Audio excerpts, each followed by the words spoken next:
with you. I'ma get right with you. Okay, so this is my first ever YouTube video. I am recording on my couch. This is a video I've had to record like 4 or 5 times now. So I'm not really interested in re-recording this one, even though I've had a lot of flaws and mistakes. Like my bra strap kept showing, I kept licking my lips, my face is just, I just broke out. I don't wear foundation, so I don't have anything to cover it up. So I apologize for my ratchetness and my eyebrows and my hair. But don't trip, next YouTube video, we're going to be coming back fleeking. I'm going to have my weave back in. We're going to be popping. Let's just watch the video. Totally just kidding. That was completely corny. But this is Getting Right with Alicia, and I'm Alicia, so let's get right. Hello, everybody. Welcome to my first ever YouTube video. I appreciate everybody for all the love and support that you are giving by watching this video. I'm so sorry if I look down because I am not used to recording at all, so I'm looking at myself on the laptop screen and the camera's up there, so I'm trying my best to look into it, and if I look all the way down, it's because my notes are right here. So sorry. Today we're going to be getting right with collegiate athletes. I would love to get right with collegiate athletes because there are a lot of things I wish I would have known before I went to college and participated in collegiate athletics. So a little background about myself really quick in my athletic history. I was a cheerleader since I was 2, and I stopped when I was 14. I played volleyball since my 7th grade year, probably competitively my freshman year in high school. I played basketball, I ran track, I played soccer. That did not last very long for me at all, but hey, it is what it is. I've gone to college now. I have gone to 2 universities now. First one was New Mexico State, second Fresno State, which I am currently at, finishing my 5th year, working on my degree. And I played volleyball at both of these colleges now, so I have got to experience 2 different schools, and I would like to be able to share with everybody my testimony and my experiences, as well as just give people tips. So this first video, I would like to be able to just give 6 tips to either college students who are looking to transfer, or high schoolers who are looking to go to college. My first tip is used car salesmen. Look out for used car salesmen. Those can be the coaches, those can be the players. I heard this phrase from one of my teammates on my travel ball team, who she just immediately knew, like, you know what, no, this coach is a used car salesman. I am not messing with him. And I appreciate her for sharing that term with me and my mom. So that's my first tip, is to look out for the used car salesman. Don't be just bought in by the amenities and, you know, them just dressing things up and being like, oh yeah, well, we'll give away this number for you or that number, and we'll do this and we'll do that and blah, blah, blah. And like, don't just buy into everything that they say, because sometimes it's not completely true. What you really want to pay attention to is when you go on like your dinners. So when you're on like your recruiting dinners or different things like that, pay attention to the players, pay attention to the coaches and the player interactions. Pay attention to players being on their phones too much. Pay attention to them like not even being interested in getting to know you. Pay attention to like walking around the school and ask questions about the things that you see, like, oh, what is that building? Like, it looks old and raunchy. Because everybody's going to show you their best stuff that they have at their school. Just realize that the players and the coaches' jobs are to sell their school the best way they possibly can.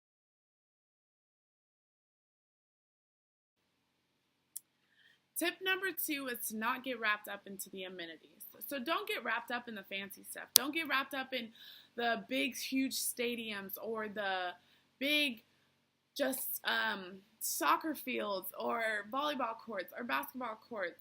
And trust me, when I transferred here to Fresno State,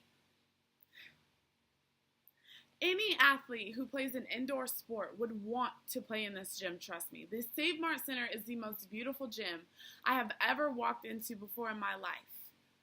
Oh my gosh. It was set up for a concert when me and my dad came on my visit, and it was like it was just heaven on earth. I was just thinking to myself, like, okay, I'm playing in this gym. Like, I don't care what nobody says. I'm playing in this gym. It's over. It's done. Where are the papers? Let me sign it.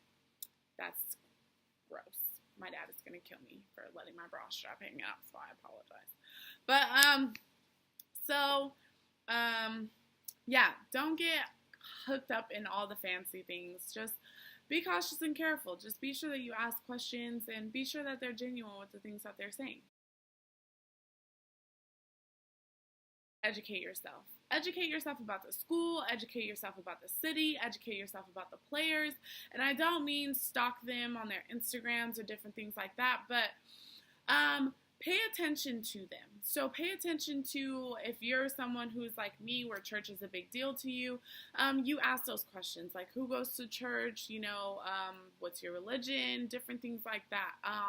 Those are the kind of questions that I was a little nervous to ask, and so I'm happy that my parents were there on both of my visits. Actually, my first visit to New Mexico State, my mom and dad were there, and that was a question that my mom had instantly, and so I was like, whew, like I don't have to ask that, thank you, Mom.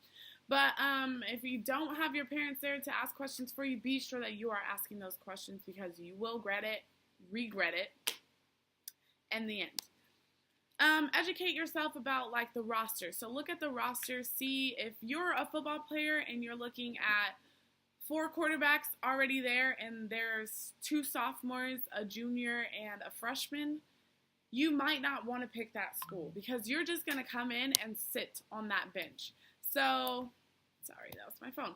So, be sure that you educate yourself. Check and see how many seniors there are. Check and see how many people are in your position. Check and see things about the school. So, educate yourself on the majors they have at the school. If you're a person who wants to go to school for engineering, don't pick a school that doesn't have engineering. Pick a school that is really good for you. Don't just let yourself be used by the school and let them pick something for you, which brings me to my 4th tip. Do not let the schools use you. So I have heard this term, and I tend to say it so often now, is that the NCAA, or I'm just going to say colleges, do not provide you with an education. They provide you with a degree.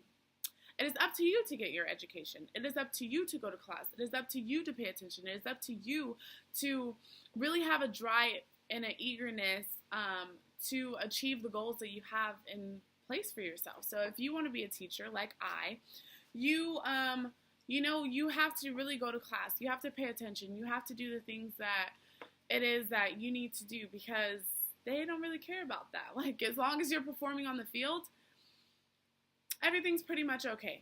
So, be very cautious and careful that obviously they're going to be sure that you're eligible, but they will do anything to be sure that you are eligible. And this varies from school to school. However, I've seen some things, and I've heard some things, and just be sure you're doing your part. Be sure you're doing what you're supposed to do. Don't let them use you. I hear so often, so many guys, and I'm not just picking on guys, because I'm pretty sure there probably are some girls who do this or say this too, but I hear so many guys say all the time, especially when I'm getting to know them and I'm getting to meet them, I'm always like, so what are you going to do with your life? And they're always like, oh, I'm going to go to the NBA, or I'm going to go to the NFL. And I'm always like, okay, like, cool. So, like, what's your plan B? Like, what are you going to do if you don't get, a job in that, or, like, what if you get injured? And they're like, oh, I'll just worry about it when it comes. And so I'm like, well, what's your major? And they're like, communications. And I'm like, did you pick that? And they're like, nah, they just told me it would be easy. I'm always just like, I get so frustrated with hearing people talk like this, because that's not the way I was raised, and that's not the way I was brought up. I was raised to have a plan A through Z and then repeat it over and over again until you have all the tools in your toolbox that you need, and you've always got a backup plan. Like, just going home to live on my mama's couch is not going to be a plan that she's just going to let me do. Like, her and my father are going to be like, well, here's your stuff. Like, go. So, yeah, just being a professional athlete for me or to me just was not one of those things that my parents just wouldn't allow it. Let's just say that. My parents would not allow for me to just only be a professional athlete and not have anything else in plan. So, don't let them use you, because when they're done using you, they're just going to pay off your degree until you finish it, and then you're just going to have a degree in whatever they gave to you. So, take advantage of it either while it's free or while you can get it done.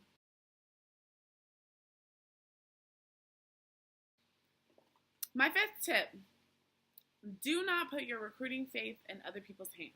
And I don't mean this super heavily. I just mean that when I was getting recruited, this is something that me and my family, we put quite a bit of our recruiting faith into one of my travel ball coach's hands, and that spiraled out of control. So it was, it ended up being a blessing in the end to me. However, I do feel like I wish that we would have, probably took a little more onto ourselves and, contacted some schools ourselves instead of asking constantly like, hey, have you heard from this college or that college? Because we were getting letters and letters and letters, and we were like, what do we do with this? Like, we've never heard of this before. We don't know what to do. My older sister was a cheerleader still, so that was a little different. So everything was just a little different, and it was very fresh and new to our family. So we didn't really know what to do. We put a lot of faith into that particular coach. And this coach also let me know that I would never be a Division I volleyball player, and that I was definitely a Division II volleyball player. And look at me now. I've now gone to 2 different Division I volleyball programs and played for them both. Thank you, Jesus. I am so blessed. I am so appreciative, and I'm so happy that honestly that happened, because it just gave me so much more motivation to prove that I can be a Division I athlete and that I can show what it is that God has blessed me with and all the talent and skills that He's already put in place in my body. I just knew He had me. So be cautious and careful when it comes to putting your recruiting faith in other people's hands. Just be sure that they're very genuine about it and that you really trust them.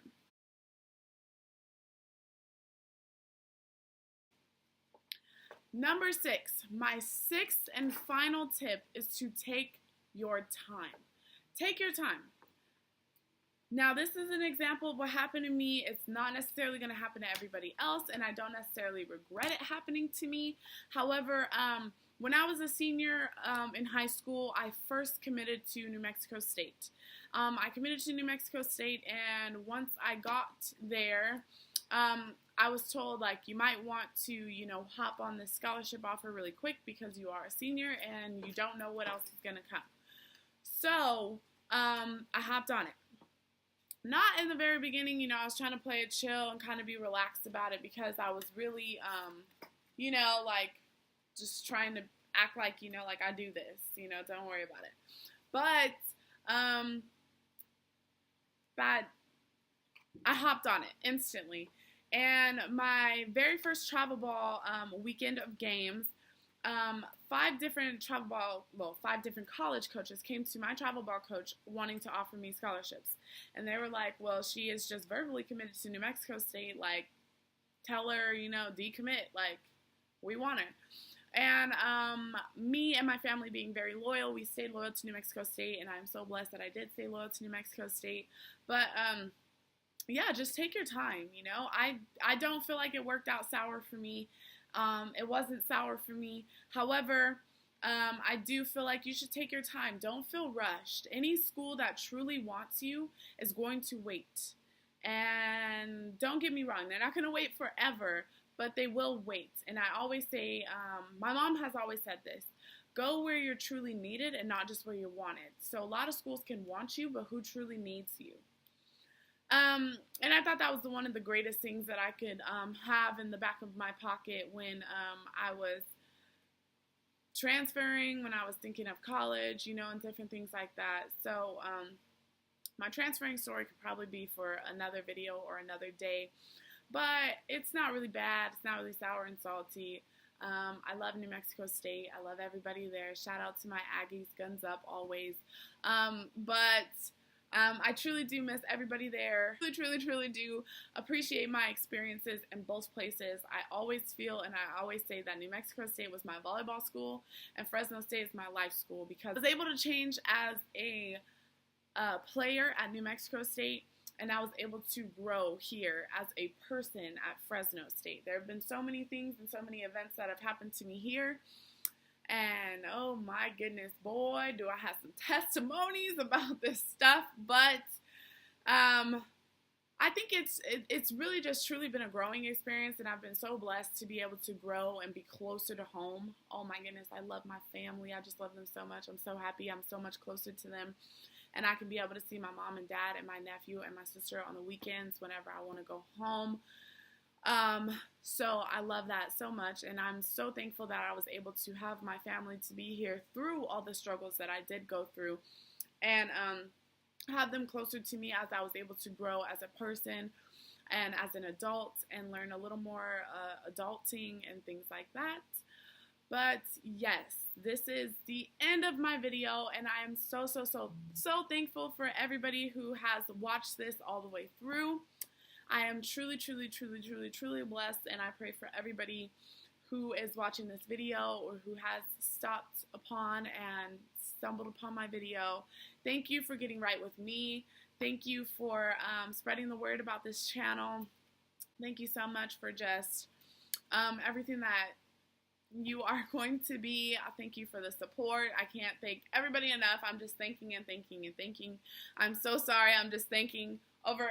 Oh, my dad's going to kill me for these bra straps. I'm telling you. As soon as he watches this video, he's going to be like, your bra strap's showing. And I'm just like,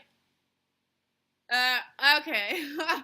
But, once again, thank you all so much for tuning into this video. I appreciate all the love and support. I thank you all for allowing me to bless you with my testimony, and I thank God for blessing me with this opportunity to share my testimony with everybody, and allow me to get right with some more people and to grow and learn so much more with so many wonderful and beautiful people. I thank you all for watching this channel. Please like, share, and subscribe. And I'll see you in my next video. Bye.